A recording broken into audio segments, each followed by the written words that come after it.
ದಹಾನಂದಿ ಈಗಿನ ಕಾಲದಲ್ಲಿ ರೀಲ್ಸ್ ನೋಡ್ತಕ್ಕಷ್ಟು ಒಂದು ತಾಳ್ಮೆ ಇಲ್ಲ ಜನರಿಗೆ. ಇಷ್ಟು ದೊಡ್ಡ ವಿಡಿಯೋ ಏನು ನೋಡ್ತಾರಪ್ಪ ಅಂತ ಅನ್ಕೊತಾ ಇದ್ದೆ ನಾನು. ಬಟ್ ಈ ಒಂದು ವಿರೂಪಣ್ಣ ತಾತನವರು ನನ್ನ ಓದ್ತಾ ಹೋದಾಗ ಇದು ಕೇವಲ 10 ನಿಮಿಷ 15 ನಿಮಿಷದಲ್ಲಿ ಬರ್ತಕ್ಕಂಥ ಒಂದು ಪ್ರಭಾವಗಳಲ್ಲ.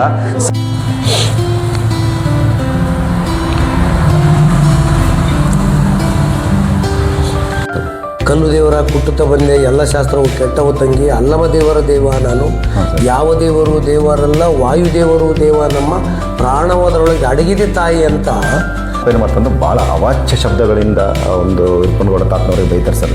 ಸೊ ಅವಾಗ ವಿರೂಪನಗೌಡ ತಾತನವರು ಯಾವುದೇ ರೀತಿ ಮನಸ್ಸು ವಹಿಸ್ಕೊಳ್ಳಾರ್ದಂಗೆ ಬರ್ತಾರೆ ಸರ್. ಆ ಒಂದು ಘಟನೆ ನಂತರ ಆಗಿರ್ತಕ್ಕಂಥ ಪರಿಣಾಮಗಳಿಂದ ಆರ್ ರುದ್ರಮೇಶ್ವರರ ಶಿಷ್ಯರಾಗಿರ್ತಕ್ಕಂಥ ವೀರಯ್ಯಸ್ವಾಮಿಯವರು ಈ ತಾತ ಹುಚ್ಚಿದಂಗದ ಬಂದು ಒಳಗಡೆ ಎಲ್ಲಿ ಬೇಕಾದ್ರೆ ಓಡಾಡ್ಬಿಡ್ತಾನಂತೆ ಅವ್ರು ಬರದೋಡು ಬಾಗಿಲಾಗ್ತಾರೆ ಸರ್. ಸೊ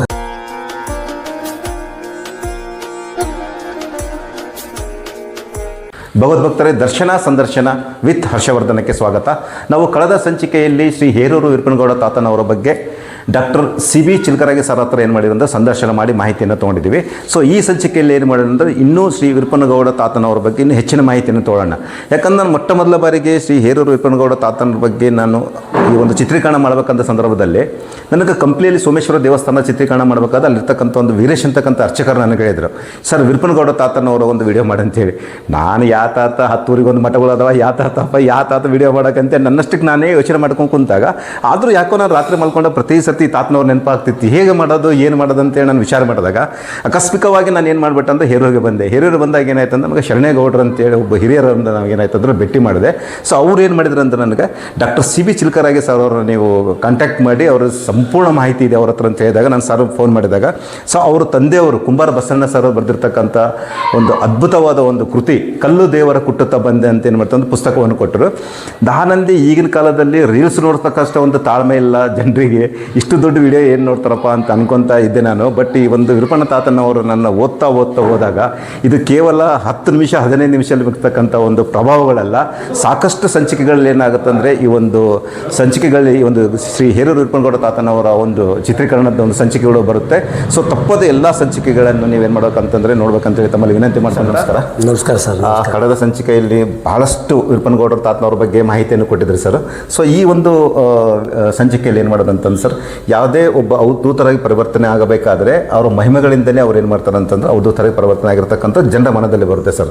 ಸೊ ಈಗ ಆ ಒಂದು ವಿಚಾರವಾಗಿ ತೊಗೊಂಡಾಗ ಸರ್ ನಾವು ಒಂದು ಪ್ರಭಾವ ಸರ್ ಅಂತಂದರೆ ಒಮ್ಮೆ ಅನಿರೀಕ್ಷಿತವಾಗಿ ಈ ಒಂದು ಗ್ರಾಮದ ರೈತರ ಜೊತೆಗೆ ಹೊಲಕ್ಕೂ ಹೋಗಿ ಊಟದ ಸಮಯದಲ್ಲಿ ಎಲ್ಲ ಅಂದರೆ ಯಾವುದೋ ಜಾತಿ ಮತ ಭೇದ ಪಂಥವಿಲ್ಲದೆ ಸಹಪಂಕ್ತಿಯಲ್ಲಿ ಭೋಜನ ಮಾಡಬೇಕಾದ ಸಂದರ್ಭದಲ್ಲಿ ಏನಾಗುತ್ತೆ ಸರ್, ಐನೇರ ನಾಗಯ್ಯನವ್ರು ಏನು ಮಾಡ್ತಾರೆ ಅಂದ್ರೆ ಸರ್ ಸ್ವಲ್ಪ ಅಂದರೆ ತಮ್ಮ ವೈಯಕ್ತಿಕ ಕೆಲವು ನೀತಿ ನಿಯಮಗಳಿರೋದ್ರಿಂದ ಆ ಒಂದು ಪಂಕ್ತಿಯಿಂದ ದೂರ ಕುಂತಾಗ ಸರ್ ಅಲ್ಲಿ ನಡೆದಕ್ಕಂಥ ಘಟನೆ ಬಗ್ಗೆ ತಮ್ಮ ಅಭಿಪ್ರಾಯ ಏನಿದೆ ಸರ್?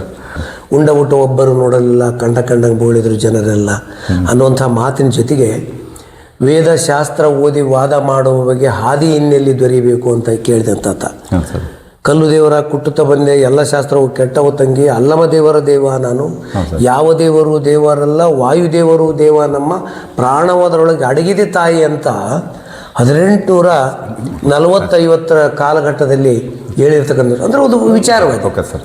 ಜಾತಿ ಮತಗಳು ಮನುಷ್ಯ ಸೃಷ್ಟಿ ಮಾಡ್ಕೊಂಡು ಹುಟ್ಟುತ್ತಾ ಯಾವ ಜಾತಿಯೂ ಇಲ್ಲ. ಇದು ಯಾಕೋ ಈ ಸಮಾಜ ಇಂಥ ತಪ್ಪುಗಳನ್ನು ಮಾಡಿದೆ. ನಾನೊಬ್ಬ ತಿಳುವಳಿಕೆಸ್ತನಾಗಿ ನಾನು ಕೈಲಾದಷ್ಟು ಈ ಜನರ ಮನಸ್ಸಿನಲ್ಲಿರುವಂಥ ಕಲ್ಮಶಗಳನ್ನು ತೊಳೆದು ಹಾಕಬೇಕು ಅಂತ ಪ್ರಯತ್ನ ಮಾಡಿರ್ತಕ್ಕಂಥ ಮಹಾನುಭಾವಿ ಇದ್ದಂಥ ವಿರೂಪನಗೌಡರು ಒಂದು ಸಾರಿ ಹೊಲಕ್ಕೆ ಹೋದತ್ನಾಗ ನಾನು ಹೇಳಿದ್ನಲ್ಲ, ಜಾತಿ ಪ್ರಾಬಲ್ಯವಿದ್ದ ಕಾಲ ಅದು.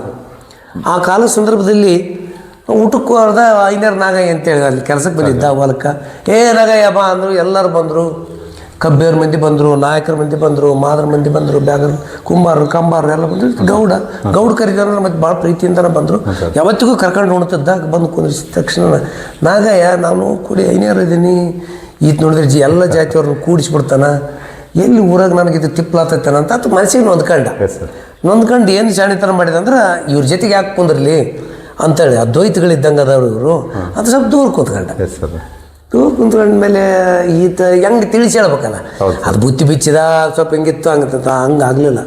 ವಿರೂಪನಗೌಡರು ಅವಾಗ ಅದಕ್ಕೆ ತಿಳಿಸಿ ಹೇಳಿದ್ರು, ನೋಡಪ್ಪ ಸಮಾಜದಾಗ ಬದುಕಕತ್ತೀವಿ ನಾವು, ನಿನ್ನ ಮನೆಗೆ ಕೊಡು ತಗೊಳ್ಳೋದಿದ್ರೆ ನೀನು ಏನು ಜಾತಿ ಮಾಡ್ಕೊಳಪ್ಪ, ಸಮಾಜದಾಗ ಬದುಕಕತ್ತೀವಿ, ಇವರೆಲ್ಲರೂ ನಿನಗೆ ಬೇಕಲ್ಲ, ಕಟ್ಟಿಗೆ ಒಡ್ಕೊಡಕ್ಕೆ ಇವ್ರು ಬೇಕು, ಹೌದು. ಗೆಳೆವು ಮಾಡಿಕೊಡಕ್ಕೆ ಇವ್ರು ಬೇಕು, ಸರ್. ಗಡಿಗೆ ಮಾಡಿಕೊಡಕ್ಕೆ ಇವ್ರು ಬೇಕು, ಸರ್.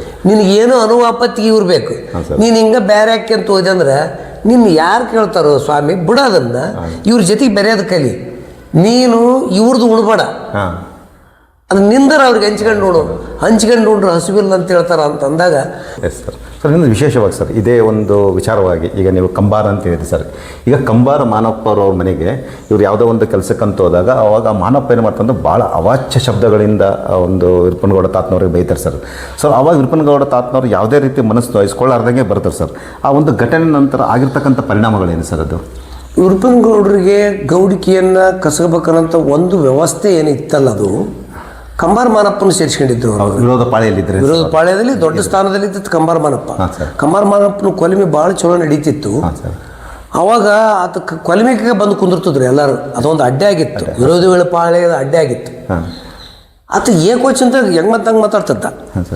ಅದ್ರ ಗೌಡ್ರು ಮನಸ್ಸಿಗೆ ಹಚ್ಕೊಂತಿದ್ದಿಲ್ಲ. ಯಾಕೆ ಮನಸ್ಸಿಗೆ ಹಚ್ಕೊಂತಿದ್ದಿಲ್ಲ ಅಂದರೆ ಈ ಶರೀರಕ್ಕೆ ಅಂತಾರೆ ಅವರು, ಒಳಗಿಂದ ಅವ್ರಿಗೆ ಏನು ಗೊತ್ತೈತೆ ಕೋಡಿಗಳಿಗೆ ಅಂತ ಸುಮ್ಮನೆ ಇರ್ತಿದ್ದ. ನಿದ್ರಿಸ್ಕೊಂತಿದ್ದ, ಬೈದ್ರು ಸಹಿತವಾಗಿ ನಿದ್ರಿಸ್ಕೊಂಡವ್ರು ಅವರು. ಏನಿತ್ತಾಗ ಅವಮಾನ ಮಾಡಿದ್ರು ಸಹಿತವಾಗಿ ಮನಸ್ಸಿಗೆ ಹಚ್ಕೊಂತಿದ್ದಿಲ್ಲ. ಆದ್ರೆ ಅವ್ನು ದುರುಪಯೋಗ ಹೆಂಗೆ ತಗೊಂಡಂದ್ರೆ ಕಂಬಾರ ಮಾನಪ್ಪ ಹಿಂಗೆ ಇವಂತಕ್ಕೆ ಏನಿಲ್ಲ ಬಿಡಲೇ ಅಂತ ಭಾಳ ಅವಾಚ್ಯವಾಗಿ, ಲೇ ಇಷ್ಟು ವರ್ಷ ಹತ್ತು ಲಗ್ನ ಮಾಡ್ಕೊಂಡು ಮಕ್ಕಳಾಗವಲ್ಲೇ ಹಿಂಗಂದ. ಈ ಕುಡ್ಲಿನ ಕೊನೆಗಿಂದಡಿಗೆ ಹೇಳ್ತೀನಿ ನಿಮಗೆ, ಈ ಅಲ್ಲಪ್ಪ ಗೌಡ ನೀನು ಎಂಥ ಮನುಷ್ಯ ಇದ್ದೀವಿ, ಅವನು ಇಷ್ಟು ಕೆಟ್ಟದ್ದು ಮಾತಾಡ್ತಾನೆ, ನೀನು ಸುಮ್ಮನೆ ಅನ್ಸ್ಕೊಂತಿ ಇಂದು ಮಂದಿ ಹೊಡೆದು ಬಿಡ್ತೀವಿ. ಈ ಪಾಪ ನನ್ನ ಕರ್ಮ ಕಳ್ಯಾಕ ಮಾನಪ್ಪದನ ಕಂಬಾರ ಮಾನಪ್ಪದ ಆ ಪುಣ್ಯ ಕೊಡಕತ್ತೇನ ಅವನು.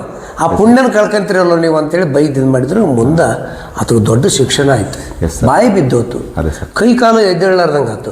ಅವಾಗ ಎಲ್ಲರೂ ಹೇಳಿದ್ರು ಹುಚ್ಚ ಅಂತ ಜ್ಞಾನಿಗಳಿಗೆ ಆಡಿಕೊಂಡ್ರೆ ಹಿಂಗೆ ಆತೈತಿ. ನಿನಗೆ ಏನಾರು ಅಂದ ವಿರುಪ್ನಗೌಡ್ರು ಏನಾದ್ರು ಒಂದು ಮಾತು ಅಂದ ನಿನಗೆ, ಕರ್ಮ ಕಳ್ಯಾಕೆ ಬಂದಂಥ ಮಹಾತ್ಮರ ಅಂತ ಅಂದಾನಪ್ಪ, ಹೋಗಿ ನೀನು ಬೇಡಿಕೊಂಡಾಗ ಮುಂದೆ ಬಂದು ಆತ ಈ ಕಡೆಗೆ ವಿರೋಧಿ ಪಾಳೆ ಬಿಟ್ಟು ವಿರುಪ್ನಗೌಡ್ರ ಕಡೆಗೆ ಬಂದ. ಬಟ್ ವಿರುಪ್ನಗೌಡ್ರು ಪಕ್ವಾಗಿರೋದ್ರಿಂದ ಇಂಥ ಅಧಿಕಾರ, ಈ ಶರೀರ, ಈ ಸೌಂದರ್ಯ, ಮೊದಲು ಗೌಡ್ರಿದ್ದಾಗ ಎಲ್ಲ ಬಂಗಾರ ವಸ್ತ್ರ ಒಡವೆ ಹಾಕ್ಕೊಂಡು ಮೆರೆದಂಥ ಮನುಷ್ಯ. ಇದಕ್ಕೊಂದು ಕೋಟ್ ಕೊಟ್ಟಿದ್ರಂತೆ, ಅದು ರಾಜರ ಕೋಟ್ ಹಿಂದಿನ ಕಾಲಕ್ಕೆ.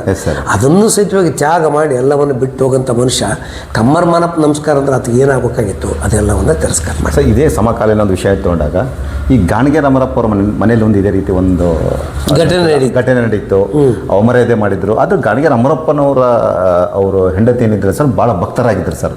ಸೊ ಆಗೋ ಸಮೇತ ಸೇಮ್ ಇದೆ ಅವಾಚ್ಯ ಶಬ್ದಗಳಿಂದ ಬೈತಿದ್ದರು ಸರ್. ಅಲ್ಲಿ ಅವರಿಗೆ ಆಗಿರ್ತಕ್ಕಂಥ ಒಂದು ಪರಿಣಾಮ ಏನು ಸರ್ ಅಲ್ಲಿ? ಇಲ್ಲ, ಅದು ನಾನು ಹೇಳಿದ್ನಲ್ಲ ನಿಮಗೊಂದು ಟೀಮ್ ಇತ್ತಂತೇಳಿ. ಕಂಬಾರ ಮಾನಪ್ಪನ ಕೋಲುಮೆ ಈ ನಮ್ಮ ಸಜ್ಜನರ ಮನೆಯಲ್ಲಿ ಮನೆ ಮುಂದೆ ಒಂದು ಕಟ್ಟಿ, ಆ ಕಟ್ಟಿ ಮುಂದೆ ಹೋಗಿ ಕುಂದಿರ್ತಿದ್ರು ಇವರು. ವಿರುಪ್ನಗೌಡರು ಇಡೀ ಊರಾಗ ಕುಂದ್ರವ್ರು, ಏನು ಆ ಮನೆ ಈ ಮನೆ ಅಂತಿಲ್ಲ, ಎಲ್ಲರೂ ಇಷ್ಟು ಪ್ರೀತಿಯಿಂದ ನೋಡೋ ಮನುಷ್ಯ. ಅವ್ರ ಮನೆಗೆ ಏನು ಲಗ್ನ ಮಾಡ್ಕೊಂಡು ಬಂದಿದ್ಲಲ್ಲ ಆ ಅಮ್ಮ, ಎಂಥ ಗೊತ್ತಿತ್ತು. ಅವ್ರು ಎಲ್ಲೋ ಆ ಕಲಬುರಗಿ ಜಿಲ್ಲೆನೋ ಯಾದಗಿರಿ ಜಿಲ್ಲೆಯಿಂದ ಬಂದಿದ್ಲ ಆ ಅಮ್ಮ ಇವ್ರ ಮನೆಗೆ. ಮಹಾಜ್ಞಾನಿ ಅಂತ ಗೊತ್ತಿತ್ತು. ಇಂಥ ಒಬ್ಬ ಜ್ಞಾನಿಯನ್ನು ಈ ಊರಲ್ಲಿ ಸರಿ ನೋಡ್ಕೊವಲ್ರಲ್ಲ ಅಂತ ನೋವಾಕಿಗೆ. ಹೆಂಗಿದ್ರೆ ಈಶ್ವರ ಗುಡಿಗೆ ಹೋಗ್ತಿದ್ಲು, ಅಪ್ಪ ಬಂದನ ಅಂದ ಕೂಡಲೇ ನಾವು ಪೊಲೀಸ್ ಗೌಡ ಅನ್ನೋದು ಮರ್ತು ನಮಸ್ಕಾರ ಮಾಡಿಬಿಡ್ತಿದ್ಲೆ. ಇವನು ಅಲ್ಕಟ್ಟು ಬೈಯವ, ಲೇ ಇರ್ಪ ಅನ್ನವ, ಲೇ ಮಕ್ಕಳಾಗಿಲ್ಲವ ಹೇಳಿದ್ನಲ್ಲ, ಯಾರಿಗೂ ಏನು ಕೆಟ್ಟದ್ದು ಮಾತಾಡ್ತಿದ್ದಿಲ್ಲ. ಕೊನೆಗೆ ಹಿಂದಡಿಗೆ ಯವ್ವ ಅಂತದ್ದು ಅಲ್ಲಿ ಹೋಗಿ ಕುಂತ್ಕೊಡ್ಲಿ ಯಪ್ಪ ಅಂತ ನೀರು ತಂದು ಕೊಟ್ಬಿಡ್ತದ್ಲ. ಹೌದು ಸರ್, ಕರೆಕ್ಟ್ ನೀರು ತಂದು ಕೊಡಕ್ಕ ಇವ್ ಬಂದ ನೀರು ಕಸ್ಕೊಂಡು ಹೆಂಗೆ ಮತ್ತಂಗೆ ಲೇ ಇರಪ್ಪ ಅಂತೇಳಿ ಹಿಂಗೆ ನೀರು ಹೋಗಿ ಹುಚ್ಚು ಚಕಾರ ಮಾತಾಡ್ಬಿಟ್ಟ. ಆದರೂ ಏನಂದಿಲ್ಲ, ಹೋಗ್ಲಿ ನೋಡಿ ಶರೀರದ ಕರ್ಮ ಹೋತಂದ. ಅವಾಗ ಬಂದಾಕಿ ಬಂದು ಯಪ್ಪ ಶಾಪ ಕೊಡ್ಬೇಡ ನಮ್ಮ ಮನೆ ತನಕಂತ ಕಾಲು ಹಿಡ್ಕೊಂಡ್ಲು. ಇಲ್ಲಮ್ಮ ನಾನೇನು ಶಾಪ ಕೊಡಲಿಲ್ಲ, ಇತ್ತು ಅಪ್ಪನ ಆಶೀರ್ವಾದ ಈ ಮನೆ ತನಕ, ನಿನಗೇನು ತೊಂದರೆ ಆಗಲ್ಲಮ್ಮ, ಇವ್ರ ಮನೆ ತನಕ ಇಷ್ಟಮ್ಮ ಅಂತ ಅಂದ ಹೋಗ್ಬಿಟ್ಟೆ. ಒಂದು ಘಟನೆ ಹೇಳಿದ್ರಿ, ಹೇಳ್ಬೋದಲ್ಲ? ತೊಂದರೆ ಸರ್. ಏನಾಯ್ತಂತೆ, ಊರು ಬಿಟ್ಟು ಜಾತಿ ಬಿಟ್ಟು ಹೊರಗೆ ಇಟ್ಬಿಟ್ರಿ ಈ ಊರಿನವರು. ಗೌಡಿಕೆ ಕಸ್ಕೊಂಡ್ರು, ಜಾತಿ ಬಿಟ್ಟು ಹೊರಗಿಟ್ರು. ಆದರೂ ಈ ಮಮಕಾರ ತಪ್ಪಿದ್ದಿಲ್ಲ ಅದಕ್ಕೆ. ಮಹಾಜ್ಞಾನಿ ಆದರೂ ಮಮಕಾರ ಇತ್ತು. ಇದ್ರ ಹುಲೆ ಇದ್ರ ತನ ಹೋಗ್ತಿದ್ದ, ಕನಗಿರಿ ದಾಟಿ ಹುಲೆ ಇದ್ರ ತನ ಹೋಗ್ತಿದ್ದ. ಹುಲೆ ಇದ್ರದ ರಾಜರಿಗೆ ಅಧಿಕಾರ ಕಸ್ಕೊಂಡಿದ್ರು. 8 ವರ್ಷದ ಹುಡುಗ ಅದು ಉಡ್ಚಪ್ಪ ನಾಯಕನ ಅಧಿಕಾರ ಕಸ್ಕೊಂಡತ್ನಾಗ ವಿರುಪ್ನಗೌಡರು ಬಂದು ಮಹಾಜ್ಞಾನಿ ವಿರುಪ್ನಗೌಡ ಅಂತ ಸುದ್ದಿ ಇತ್ತು. ಎರಡು ರುಚ್ ಅಂತೂ ಕೆಲವೊಂದು ಜನ ಅಂತಿದ್ರು. 4 ಹುಡುಗರು ಆಡ್ತಿದ್ವು. ಬಡ ಬಡ ಬಡ ಹೂಗಾರ ತಕೋದು ಯವ್ವ ಒಂದಿಷ್ಟು ಹೂ ಕೊಡು ಅಂತಂದ. ಅಪ್ಪ ನೀ ಬಂದು ಕೇಳಿದ್ರೆ ಇವತ್ತು ನನ್ನ ದೊಡ್ಡ ಪುಣ್ಯ ಅಂತೇಳಿ ಒಂದು ಮಾರ ಹೂ ಕೊಟ್ಬಿಟ್ಲಾಕಿ. ಬಡ ಬಡ ತಗೊಂಬಂದ ಆ ಹುಡುಗ ಹುಡುಗಿನ ಕೊಳ್ಳಿಗೆ ಹಾಕಿಬಿಟ್ಟ. ಆ ಹುಡುಗ ಮನೆಗೆ ಹೊಡೆಯೋಗಿ ಬಿಡ್ತೀವಿ. ಯಾರು ಇವರು ಮೊದಲು ಕರ್ಕೊಂಬರ್ರಿ ಅಂತೇಳಿ ಆಕೆ ಸ್ವತಃ ತಾನ ಬಂದು ಇವ್ರನ್ನ ಕರ್ಕೊಂಡು ಹೋದ್ಲು. ಯಪ್ಪ ಇದರ ಅರ್ಥ ನಮ್ಗೆ ಗೊತ್ತಾಗಲಿಲ್ಲ. ಅಧಿಕಾರ ಕಸ್ಕೊಂಡಿದ್ರು ಅವ್ರು ಇಲ್ಲೇ ಇದ್ರ ದೊರೆಗಳು. ಯವ್ವ ನಿನ್ನ ಮಗ ಅಧಿಕಾರ ಬರ್ತಂತಂದ. ತಾಯಿ ವಯಸ್ಸಿನಾಗ ಇದ್ಲಕ್ಕಿ. ಯವ್ವ ನಿನ್ನ ಮಗ ಅಧಿಕಾರ ಬರ್ತಂದು ಕೊಟ್ರೆ ನಾಕೆ ಎಷ್ಟು ಖುಷಿ ಆಗಿಬಿಟ್ಲು. ಒಂದು ವಾರದಾಗ ಅಧಿಕಾರ ಬಂದ್ಬಿಡ್ತೀವಿ. ಅವತ್ತಲಿಂದ ವಿರುಪನಗೌಡರು ಎಲ್ಲದರಂದ್ರೆ ಆ ಭಾಗಕ್ಕೆ ಹೋದ್ರೆ ಆಕಿ ಯಪ್ಪ ಮನೆಗೆ ಕುಂದ್ರ ಅಂತೇಳಿ ಸ್ವತಃ ತಾನೇ ಆತ ಎಲ್ಲ ಸ್ನಾನ ಎಲ್ಲ ಮಾಡಿಸಿ ಹೊಟ್ಟೆ ತುಂಬ ಆಳುಗಳಿಗೆ ಹೆಚ್ಚಿ ಸ್ನಾನಗೇನು ಮಾಡಿಸಿ ಹೊಟ್ಟೆ ತುಂಬ ಊಟ ಮಾಡಿಸಿ ಆತಗೆ ವ್ಯವಸ್ಥೆ ಮಾಡಿಸಿ ಆಳುಗಳ ಕಡೆಯಿಂದ ಮೈಗೆಲ್ಲ ಭಾಳ ವ್ಯವಸ್ಥಿತ ಮಾಡಿಸಿ ಕಳಿಸಿದ್ಲ ಆ ತಾಯಿ. ಮುಂದೆ ಉಡ್ಚಪ್ಪ ನಾಯಕ ಈತ ಮಹಾಜ್ಞಾನಿ ಅಂತ ಗೊತ್ತಾತಲ್ಲ, ಭಾಳ ಟರ್ನಾಗ್ಬಿಟ್ಟು. ಅದಕ್ಕಾಗಿ ಅನಿವಾರ್ಯವಾಗಿ ಹೋಗ್ತಿದ್ದಾತ.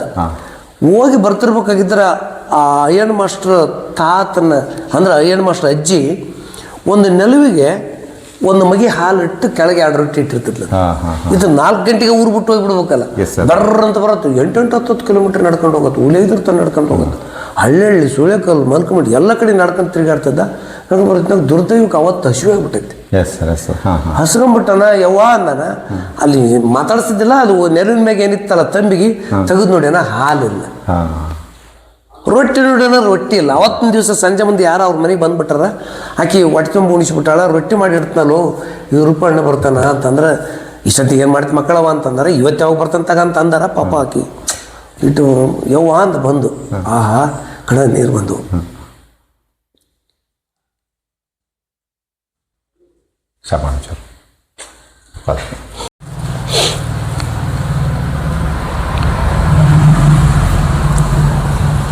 ಯವ್ವ ಅಂದ. ಯಪ್ಪ ಯಾಕಮ್ಮ ಹಾಲು ಇಟ್ಟಿಲ್ಲ?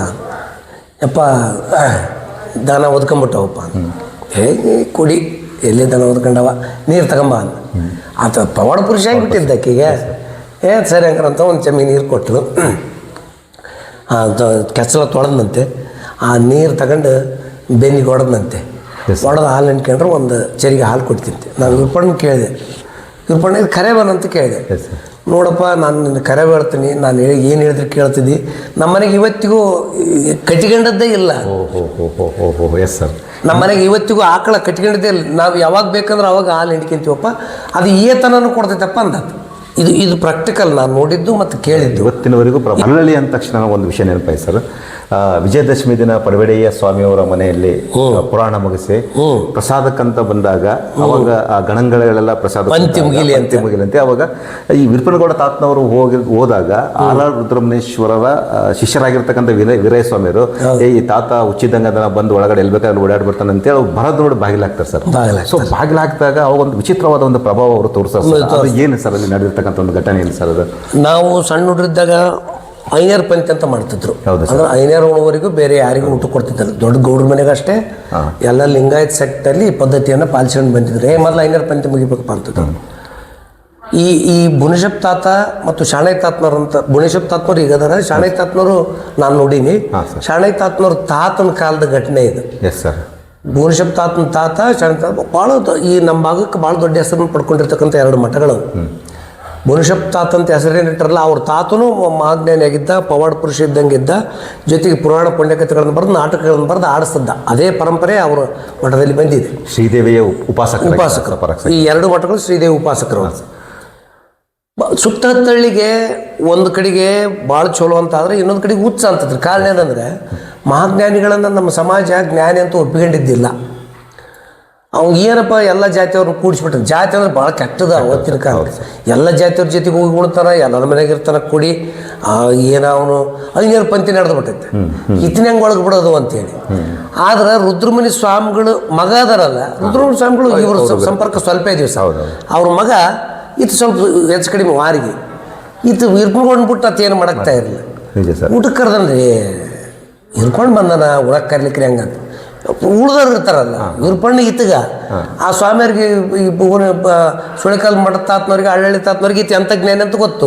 ಉಳಿದ ಸ್ವಾಮಿಯವ್ರಿಗೆ ಇಡೀ ಊರು ತುಂಬ ಐನೇರವ್ರು, ಪೊಲೀಸ್ ಗೌಡ್ರವ್ರೆ, ಕುಲ್ಕರ್ಣರವ್ರೆ ಹಳ್ಳಿಯಾಗ ಹಂಗಪ್ಪ ಐನೂರು ಪಂತಿಗೆ ಹೆಂಗೆ ಕುಂತಿಸ್ತೀರಿ ನೀವು ಹಾಂ ಹಾಂ ಹಾಂ ಬರ್ತಾನೆ ಮತ್ತೀಗ ಬಿಡೋದಲ್ಲ ಆತ ಹಾಂ ಹಾಂ ಹಾಂ ಒಳಗೆ ಬಂದುಬಿಡ್ತಾನೆ ಕದ ಹಾಕಿಬಿಡಂತ ಕದ ಹಾಕಿದಾಗ ಇದು ಪಕ್ಕದಾಗ ವಿರಹಿತಾತ್ಮ ಪಕ್ಕಕ್ಕೆ ಬಂದು ಉಳಿತದ್ದ ಅಂತ ಅನ್ನೋಂಥದ್ದು. ಇದರ ಅರ್ಥ ಏನು ಅಂದರೆ ನಾನು ಪವಾಡದ ಬಗ್ಗೆ ಮಾತಾಡೋಕ್ಕೆ ಹೋಗಲ್ಲ. ಮಹಾಜ್ಞಾನಿಗಳು ಅಲ್ಲಿ ಸೇರಿರ್ತಕ್ಕಂಥ ಎಲ್ಲರಿಗೆ ತಿಳುವಳಿಕೆಯನ್ನು ಕೊಟ್ಟರು. Yes sir. ಈ ಐನ್ಯರ್ ಅನ್ನುವಂಥದ್ದು, ಈ ರೆಡ್ಡಿಯರ್ ಅನ್ನುವಂಥದ್ದು, ಈ ಜಾತಿ ಅನ್ನುವಂಥದ್ದು ನಾವು ಸೃಷ್ಟಿ ಮಾಡ್ಕೊಂಡಿದ್ದು. ಸಂಚಿಕೆಯನ್ನು ಮುಗಿಸುತ್ತೇನೆ. ಲೋಕ ಸಮಸ್ತ ಸುಖಿನೋ ಭವಂತು.